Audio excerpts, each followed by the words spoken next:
Hello guys. Hello. Good morning. Nagluto ako guys ng yan, bilo-bilo.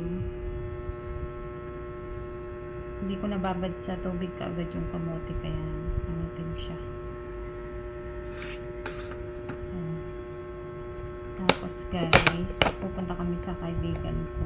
So kami magtanghalian. Kaya ayan. Itong isda dadalhin ko.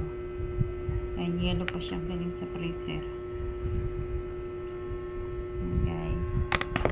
Tapos, yan, may dala na rin kamatis, nilagang saging, at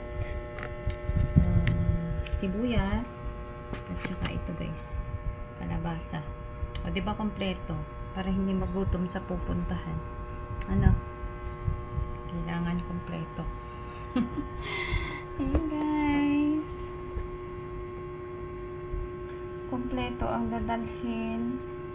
Yan, mamaya update ko kayo guys.